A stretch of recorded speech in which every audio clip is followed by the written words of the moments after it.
Song. Hi, I'm Nate Lucas, your host for the Kentucky Kernel podcast, the University of Kentucky student-led, award-winning newspaper. I'm joined by my co-host, Giana Gallo. How are you doing? Good. I'm feeling much better. I do not have a sore voice anymore, so that's always a miracle. Awesome. Glad to have you back.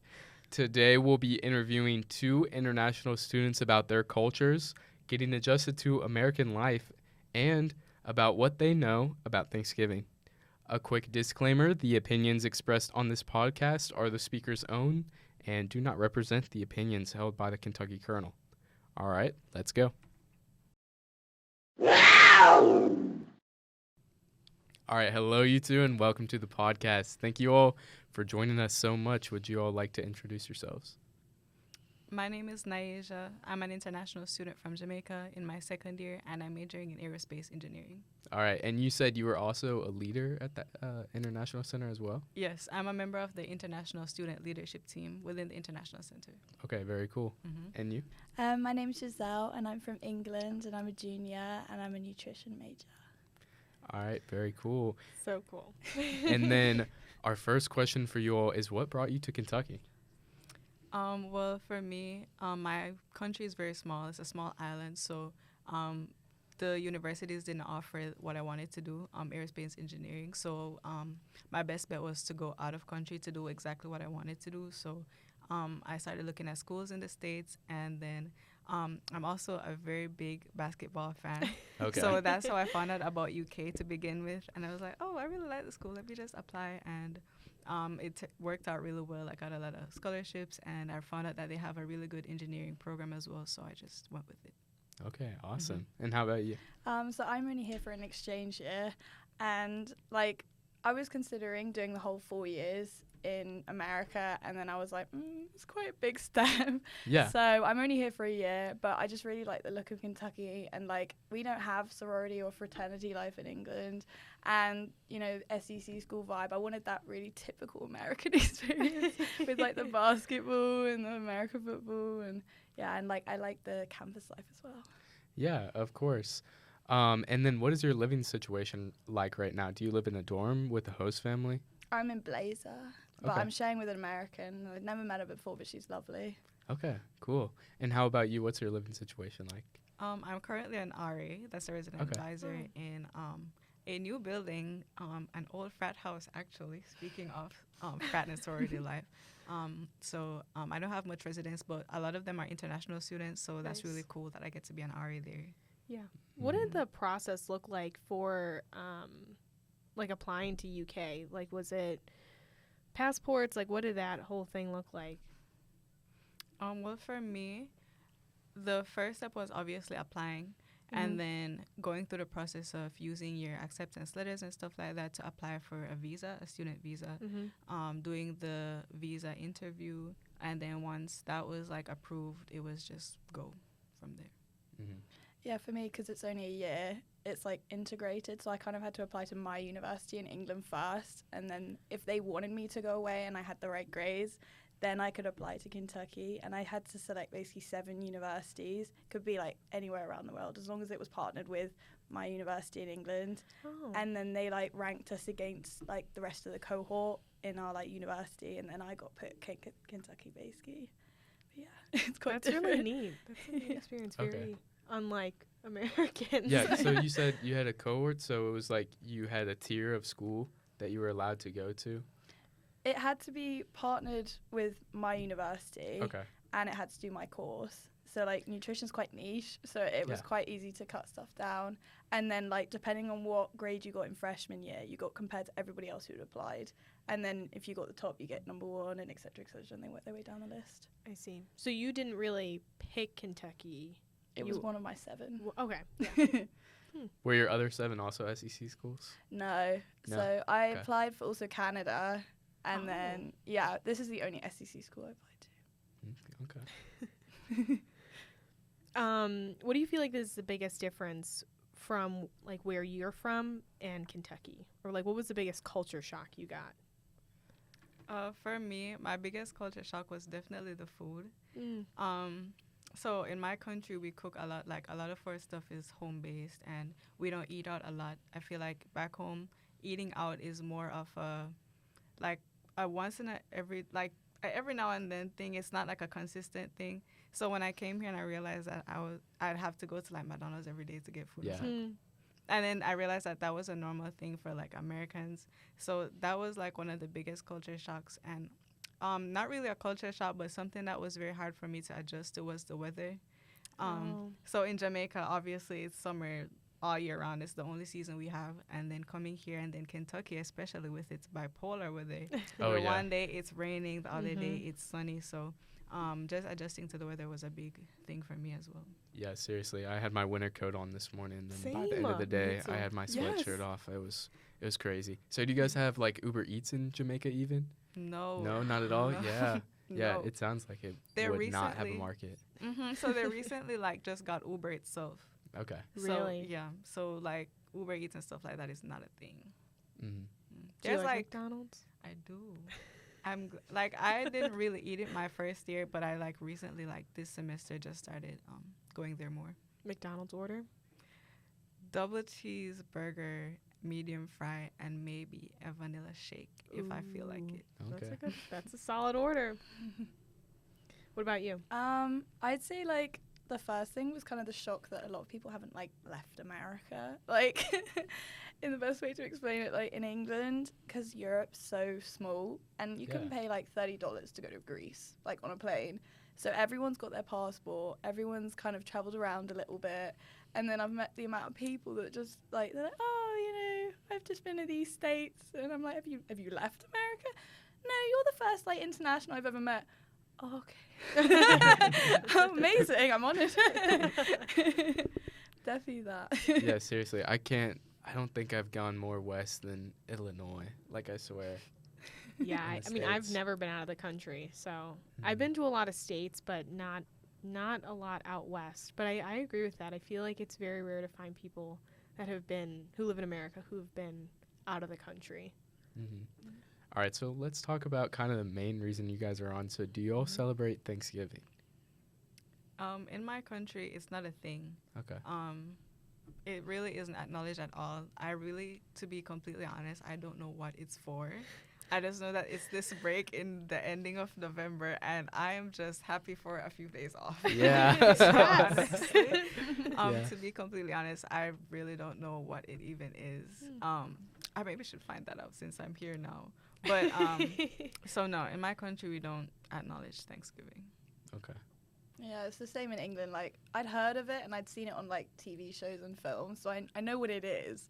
But I feel like it's just like a little mini Christmas and a nice way to get together, but we do not celebrate it. Like, we don't have nowhere near as many holidays as you guys do.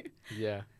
Well, so Thanksgiving was when the Pilgrims came over, and they met with the Native Americans, and they gave them food to keep them from dying. So they were like, "Oh, that's awesome." It was a So and big now we have a feast. meal. Yeah, now we have a meal for some reason. For some reason that lasted 300 something years. Yes. So You go around the table with your grandparents and big family and say what you're thankful for. and Yeah. It's very it's fun. And there's football too. Do you guys like football? like soccer or Like American Oh, football? yeah. yeah. I didn't know much about it until coming out here. Mhm. Same here. Well, Is it too slow for you guys? Because I know like soccer, Yeah. it's like 90 minutes and stuff like that. Yes, So- I went to a game my first semester just to see what it was like, because I was excited. I was like, oh my goodness, American football. So I went, and I really didn't understand what it was. It was really just a bunch of guys jumping on each other and running across the field. And I was like, why are we hurting each other? Why are we jumping on each other? And I realized that there was a bunch of breaks in between, and I was like, oh my goodness, why are we stopping There's so again? many. But I like the game itself. I found out more about it after, like the rules and stuff like that, and I found that it was a really interesting game. So I've gotten into it more this year. For sure. That's good. What do Sorry. Go ahead. No, go ahead. I just found it like the only game that I actually stayed through the whole thing was the Florida game, just because we won though. Yeah. Like the Bama game, I went to that. That was painful. Like it got to like the second quarter, and I was like, do do I say? There could be chance we get better, but no. Yeah. No reason to stay through that game. That was horrible. Yeah, that was terrible. That Listen was to the no sports good. podcasts. They all give Oh a yeah, we have a rundown. sports podcast too. Oh, Yeah. that's cool. Yeah. That people can listen to the review of that game. Yeah. What are you guys going to do over Thanksgiving break? Well, I'm going to Atlanta with my roommate from last year. That's really nice. So that's what I had done last year as well. I went with I stayed there for a few days with her family. They were really nice. They were so kind. They actually ordered Jamaican food for Aw. Thanksgiving. So it was jerk chicken, plantains, just a bunch of Jamaican dishes there. And then that was their meal for Thanksgiving. So their Thanksgiving meal was really like a Jamaican cuisine Thanksgiving. And I feel like that was very sweet of them to do and very considerate of them. And her mom messaged me a few weeks ago asking me to come back for Aw, this year. So that's really sweet. That's really exciting too. mhm. Yeah, that's the spirit of Thanksgiving too. Yeah. Yes. Loving everybody. Very true. And how about you? I was originally gonna go back with my roommate because she's obviously based in Cincinnati, and then I was talking to my mum, and I haven't seen her since August, and she was like, "Well, I am free if you want me to come out," and I was like, "Well, if you're offering," so I'm actually meeting her in Washington, so it's just gonna be me and my mum this year. Nice. Okay. Yeah. Yeah, very sweet. How long is the flight for both of you? To come here, Yeah. I have to go via Chicago, so it's like 9 Mhm. hours to Chicago and then like 2 hours to here. But Wow. obviously, you can get direct to certain states, but Yeah. Kentucky's not the case. Yes, it sure isn't. Yes, I remember my first time coming here, I had to take 3 flights, and it's just Jamaica is like literally right there. So I flew into New Jersey, and then I flew to North Carolina, then from North Carolina to Lexington. But the easiest route is from Jamaica to Atlanta, which is, I believe, 2 hours or 3 hours, and then from Atlanta to here, which is about 45 minutes. Oh. So flight time is pretty short. Yeah. The first time was just hectic because it was 3 different flights, but they were all very short, so it kind of worked out. Gotcha. Do you know what events UK hosts over Thanksgiving break? Obviously, you both are going away, but last year, did you guys did you stay on campus? I wasn't here last year. Oh, that's right. Last year I was not sure because I was gone like the day before the break. Mhm. So I was pretty much gone for like the whole break till like the Sunday. So I'm not sure, but I know that for this year there's a multicultural dinner on Tuesday. Mhm. Yeah. So yeah, I know about that dinner. I think that will be very enjoyable for some students. Do you, Mhm. as an RA, do you like see students how they're over Thanksgiving? Do they feel lonely at all? Do they miss their families? Do they understand Thanksgiving? Well, this is my first semester as an RA, so Okay. I haven't like really gotten to see Mm. them. But I know that for a lot of the international students in my building, they will be here over the break, and obviously, Thanksgiving is not a long enough break that you can fly home and come back Yeah. like Christmas or summer. So a lot of them will just like stay here, I guess. And I also feel like even though it's a break and the campus will get a bit slower because most people are going home, at the same time I feel like international students aren't acquainted with what Thanksgiving is in itself, as opposed to like Christmas. If it was Christmas, then it would have more of like a like a down emotional impact on them. Mhm. But because they're not like so familiar with Thanksgiving in itself, it's just a break, I guess, Yeah. for a lot of international students. Okay, that's good to hear. I agree. I feel like that's the biggest issue or conversation starter I hear is, I wish Thanksgiving was just Monday, Tuesday, as well as the whole week, because, I mean, even for me, I'm from Chicago, and it's like, I always think, is it really worth me going home on Wednesday, finding a flight that's going to be expensive because it's the holidays, and then having to come back on Sunday, which is even a more expensive flight because everybody's leaving. So I wish it was just the whole week. I mean, even for me, I'm going home on Monday. Mm-hmm. So, but And I work after this break, school work. oh yeah, Not gonna want to do it at Not. all. No, It's gonna be like 1.5 weeks. weeks of Yeah. just Yeah. misery with finals. Yeah, not gonna want to get to that. So do you guys know like Thanksgiving food, and do you have a favorite Thanksgiving food? For me, I know that I enjoyed the turkey. Turkey. Oh, Okay. yeah, yeah. Nice. So turkey in Jamaica isn't a big meat to eat. Yeah. It's not very popular back home. So I was definitely excited to try that, and I really liked it. So that was my favorite. All right, good. Yeah, I didn't really know much about it until last week because I'm having a little mini one with my charge group. Oh, cute. And they were like, bring your own dishes. And I'm going, okay, can you just give me like a lowdown of what dish I need Yeah. to bring? But like the idea, was it sweet potato with like marshmallows on Yeah. it? That sounds amazing. Yeah. Yeah. I think that's my mom's favorite. Mm. Maybe favorite to make, favorite at the same time. I don't know. What about She's going to listen to this and she's going to be mad. What about For you, whatever Nate? reason. My grandma makes really good rolls. I like rolls a lot. And then I like Rolls? turkey. Turkey and ham. Thanksgiving meats. Awesome. And you? Mashed potatoes. Yes. Yeah, mashed potatoes are always a classic. Yes, I'm a Classic. mashed potato girl as well. Awesome. Do you feel like you belong at UK? It's a big question. Well- Honest answers only. Like for me, I feel like I belong it now because at the beginning, like I wasn't part of any societies or anything like that, and like throughout the year, I do get ups and downs where I open my mouth and I just get this like face of shock, like I was not expecting it to sound like that and stuff like that, and I have had situations where people will go out their way to not talk to me just because I'm foreign. Like it has happened, but it doesn't like I'd say like that's like 5% of the time. So like everyone's normally friendly, and I get a lot of questions like, "Oh my gosh, you know, this is amazing. It's lovely to meet you. What's it like in England?" But yeah, like I'm more used to it now and stuff. But it was a little bit hard at the beginning. Yeah, for me, I would say it was very hard at the beginning as well. Firstly, because of the language barrier. English is the first, like the official language in Jamaica, but we speak Patois, which is basically broken English.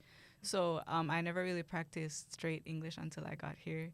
So at first I would like shy away from speaking a lot because I'd have to like repeat myself, especially with my accent as well. People like, repeat that please. And I'm like, so I found that at first it was hard with stuff like that. But now after getting adjusted and like completing a full year, it's definitely been better. And also, now that I'm a part of the international student leadership team, I get to help a lot of other international students, new freshmen, who are basically going through what I was going through last year. So I feel like I found my purpose in that I get to help someone who was once in my shoes. And I've also made a lot of American friends who, like, help me adjust, like, tell me stuff about, like, Kentucky or other places in the States, and even just, like, made me develop more of an appreciation for American culture and just be more aware of issues and just life here. So yeah, I do feel like I belong at UK, and I've definitely found purpose in being an international student, which was at first very difficult for me. So That warms my heart knowing that you guys have found groups on campus, because it is like, I mean, I can't even imagine, you know, what you guys have to experience, but I mean, you know, any freshman, it's always like really hard, or, you know, any transfer student, any new student going to college, it's really hard to find that group. And for you guys, like, that just seems even more challenging. So I'm glad you guys found your kind of groups and, you know, your sorority and your international, like, RA position. That's really awesome. So another question about UK. Do you feel like they can improve on anything for international students? Are they slacking on something, or they're doing something really well that you love?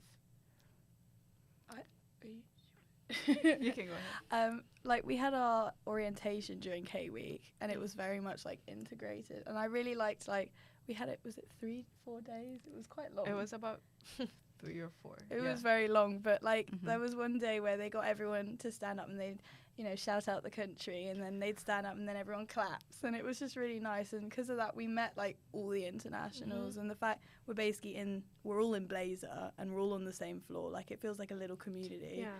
So we're not lost in the dark or anything like that. And like everyone knows each other now, and it's a good way to meet other people too. And because we're all in the same boat. At the beginning, it was very like warming and stuff. We weren't just thrown in immediately with all the Americans. But yeah, improvement.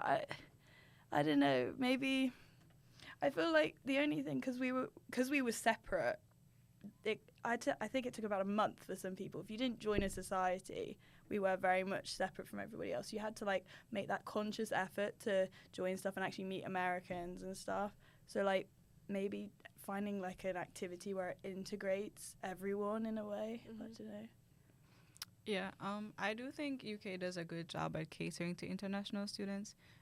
For instance, having a separate orientation, like you mentioned, for international students, just to give them a rundown of like what it's going to be like in the States, or even just like legal documents like visas and stuff like that. So they make it personalized for international students instead of like doing it joined with everyone. So I feel like that's good. And also living in Blazer. I lived in Blazer last year as well, and one of the LLPs is the International Village LLP. So in that LLP, we get to do a class about like globalization, just international topics. So in that building, basically all the like majority of those who live on that floor are international students. So they all get to have events, international events on that floor. The class also helps to get students socialized and like learn more and stuff like that. So I feel like they do a good job. And also they do like break housing, considering that a lot of international students might not get to go home over breaks. Yeah. So it's open like over spring break, winter break. So I feel like they're very considerate of stuff like that.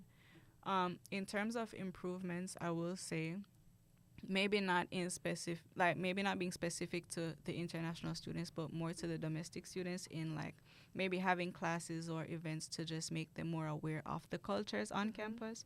So while they do a good job at catering to the international students, I feel like domestic students get excluded from like becoming more culturally aware. So maybe having more classes, maybe like a 1-credit class for domestic students to like learn about different cultures that are on campus, or having more events, or just like raising more awareness to be like more culturally receptive and more aware of like the different groups on campus. I agree with that. Like I don't do the international class, but my roommate does, and she's obviously from America, but they've gone out of the way to choose to be in that accommodation. But unless you're in that accommodation, you're not going to do it. So, like, it's great for us to learn about other people's cultures, but you just think about the rest of the school. Like, it would be great for everyone to be able to do it too, because you learn so much from what I've heard and stuff. Like, everyone presents different things, and you do group work. It's just nice. Yeah, that sounds like it could be an awesome unit in UK 101, the class that all freshmen, most freshmen take when they get here. I think that would be a really good idea for them to include. I completely agree. Well, I think that's the end of our questions. Is there anything else that you guys want to talk about that you think that we forgot? No, that's all good. Yeah, we had a nice conversation. We're all good. Well, thank you all so much for coming on. Yes, thank you. for having us. Yeah, really appreciate your all's time. Yes. Thank you. Thank you. All right. Hello and welcome to Scoops Out of the Litter, where we tell you what you need to know in the news as a college student on the local, the state, and the national level. And let's just get into it right out of the gate. Andy Beshear has won the Kentucky gubernatorial election. He won on Tuesday night? Yes. Tuesday night? Yeah. He won on Tuesday night. He won by 53%, and that's 2.5 more than his first win over Bevin in 2019. So what did you think about the election as somebody not from Kentucky? Well, I did not vote. Yes. But from what everybody has told me about these two candidates, and I had been following up on news just because I was curious, even though I knew I was not going to place my vote. I was expecting Beshear to like just completely landslide, but then seeing everybody's reaction and other people, they were like, Cameron's pretty close, and I was like, we're still a red state, right? And it was very surprising because it almost reminds me of Illinois too, where it's like Chicago is like predominantly liberal Democratic, and then right out of Chicago it's like blood red, like conservative. And I feel like Kentucky's the same. Like you have Louisville, you have Lexington, and then a little bit of eastern Kentucky from what the map was showing. Northern Kentucky, yes, right by Ohio. Yes.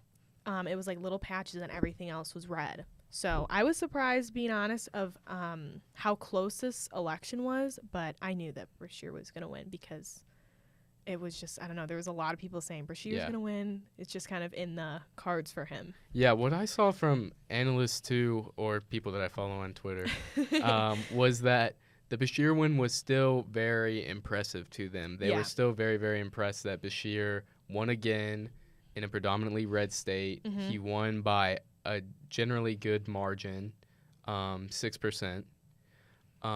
So I think people were just very impressed by his win, and I did expect this. I did see a poll, though, right before the election. I put it in the election day package that I did for the Kernel, Yeah. that they were tied up, like 48 Mhm. to 48, and then the 4 other percent were undecided or something. Yeah. So it was a lot closer then than I thought Agreed. that it would be, Yeah. and it ended up that way. It ended up he won by a lot. Mm-hmm. But I also know that the general consensus on this election was kind of that Cameron lost on the issue of abortion. Mm-hmm. So did you see that ad ever? I did not see that ad, but I know that Mhm. it was a predominant issue because Yeah. I would hear from debates, watch just the highlights of it, and I know a lot of people were just kind of upset that he wouldn't give straight answers. He kept changing his answer, and with Roe versus Wade,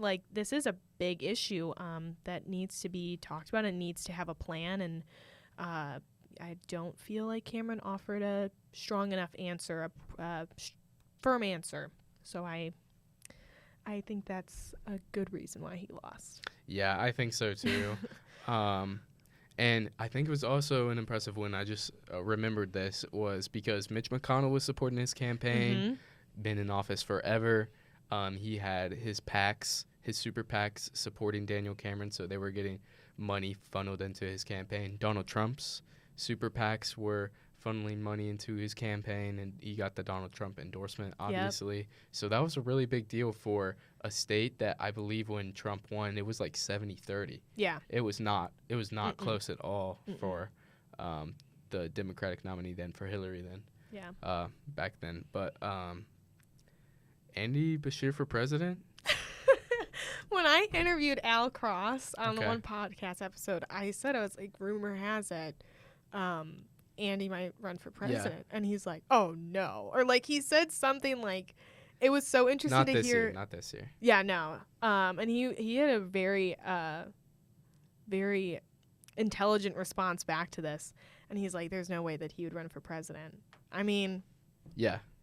So I think Al Cross did an article on this, and I saw it on LinkedIn, I believe. Mm-hmm. He said that Andy Beshear, he has 2 kids, I want to say. He has kids. Yes. They're younger. He doesn't want to leave Kentucky. He doesn't want to have to move them around. So I think that would deter him greatly from running for president. Yeah. I also think he just likes Kentucky. Mm-hmm. And, I mean, his dad was also the governor. So it's just there's really no reason for him to. Kentucky is his place. Yeah, and I totally get that.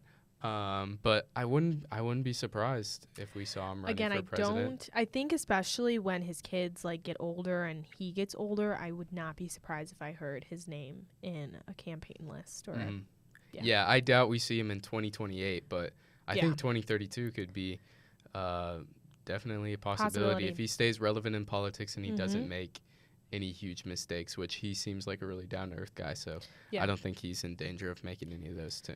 So. Agreed. All right, well, let's get to our next story. So Republican Tim Scott has abruptly ended his campaign for the Republican candidacy for the 2024 presidential election. Yeah, I feel like the Republican candidates are just kind of dropping. I know Mike Pence just dropped, and I don't know. I didn't really keep up with this Tim Scott guy. I didn't really understand. Again, with it just being very abrupt, I didn't really understand. He didn't really give a firm reason. I know I was reading the AP News article, and Scott said that, quote, I love America more today than I did on May 22nd, but when I go back to Iowa, it will not be as a presidential candidate. I'm suspending my campaign. I think the voters who are the most remarkable people on the planet have been really clear, then they're telling me not now, Tim. That's so depressing. It is. I wish more candidates would say that, though. like it's it's a down to earth Yeah. reason. Like it was not like I'm done because of XYZ reasons. Like it was just not now. Yeah, Not in the cards for in me. the primaries especially, because you can usually tell who's going to win the Well, primaries. right, of course. So you got to concede gracefully in those situations.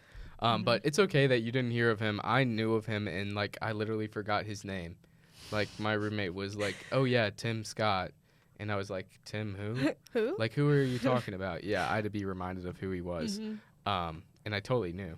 But so Trump is still in the front of all the Republican candidates so Mhm. far. He hasn't even showed up to a debate yet, which is just so funny. Yeah. I saw a clip with him today on Twitter. He's totally still got it. He still got it. I think he's gonna win the nomination again. So Really? yeah, totally. Oh my goodness. Yeah, he still got his pizzazz. His pizzazz. Is that Yeah. what you call Trump? Pizzazz. He has his Yeah. pizzazz. Yeah, I like seriously. that. He's got his flair. He's got his pizzazz. I like the pizzazz. that yeah, stuff. That's a good word. But Tim Scott, the final words I'm gonna say on him is, I wonder if he had a fake girlfriend. Did you see that? Mm-hmm. Yeah, you did see that. I did. Okay. When I searched, I was just like Google searching Okay. Tim Scott, and the first thing that popped up was this controversy behind the girlfriend. Yeah, it's the most notable thing to come out of this. Yes, not that he This dropped, candidacy. dropped his campaign. yeah. It was the girlfriend. So I don't know. I don't Yeah. know. I'm not sure. I don't know what to believe. Very, very weird. Do you think he likes blondes? I don't know. It's just it's just like an odd situation. Yeah. Like they were telling him, or at least this is what I heard. I don't know if this has been published in news. I'm gossiping right now. Ooh, So gossip. I think the GOP told them that they wouldn't give him money because he's obviously single. He's like 57. Yeah. He's very old Right. to be single. They told him that they wouldn't give him any more money if he didn't have like a family because Republicans family values stuff like that. So he had to get this fake girlfriend. So that's the theory. But I believe news outlets have found that they've been dating for a while now. They've Oh, just been good. keeping it. Under They've wraps. just been keeping it private. So yeah, I don't think there's anything there, but who knows? Unlike Taylor Swift and Travis Oh, Kelce. you think that's a conspiracy? The NFL has the money. Hey, They steal a lot of money from the I players. So feel I like think they the have football enough. games have now just become Taylor Swift, Yeah. watch parties. They changed their Twitter banner this weekend. Really? Hmm. Yeah, because it was Taylor Swift for a really long time. Everybody was very mad about that, but Oh now boy. now it's a quarterback. So the world is healed. Oh, thank God. World peace incoming. But for our final story, we have a local story, local to the University of Kentucky. UK Plus has been rebranded as Cat Cash. You don't like it? Shaking my head. Yeah. This is. I'm sorry, UK, but this is dumb. This Yeah. is really dumb to me because everyone's going to call it Flex or Flex, what. yeah. It's just like Woodland Glen 3. I will never call it Pigman. Mm. I don't know. It's just WG3. Like once UK renames it, it takes a long time to get Yeah, the to trend really going. get it. Mm-hmm. I don't get it. Yeah, I don't know. I guess that's a fun name to call it. I feel But- like Cat Cash though, like you have to enunciate it very well. Like you Cat can't Cash. Cat Cash. Like you gotta Yeah, be that sounds very. like a Pokemon. We're like Flex. It's just easy to say. Like it just rolls off the tongue. Like, Yeah, oh, Flex. Flex. On Flex, not Cat Cash. Like you really have to Yeah. abbreviate. It makes me feel like I'm in like a business simulator, and they're like, "Would you like to use some Cat Cash?" Like I'm on an elementary field trip or something. Yeah. Elementary school field trip. Mhm. Yeah, you get the vibe. But do you know? Have you like been to another school that calls it something like odd? I think my sister, she goes to the University of Nebraska. Their mascot is Herbie. Okay. So they call it like Herbie Bucks or something. Okay. Yeah, that's kind of weird. It's kind of weird or something like that or Husker Bucks. It's something. Yeah. It doesn't really go together, but I like Flex. Like it's Yeah, just easy. I can't remember anywhere where it's different. I feel like it's just Flex most places. Right. It's probably like this where it's like Cat Cash, but everybody calls it Flex, so it doesn't matter. But speaking about Cat Cash, they should add more restaurants to use Cat Cash. on campus. Mhm. Yeah. Yep. I completely agree. I always get really bummed when I go to Target on well, it's technically off campus. Yeah, but it's very, very It's close. very close. And then I'm And always Canes. and Canes, Canes right. is so damn close to not be able to use I know. Flex. Yeah. And I'm always getting bummed when they're like, how are you paying? And I'm like, oh, well, not cat cash. It's going to be on my credit card. Yep. Darn that it. stinks. Yeah. But I think that's about it for Scoops Out of the Litter today. Yes. Not much else. Thank you all so much for listening today. Mm. We really appreciate you, and we appreciate our guests today. We thank them for coming as well. Yes, they That was were awesome. All right, outro.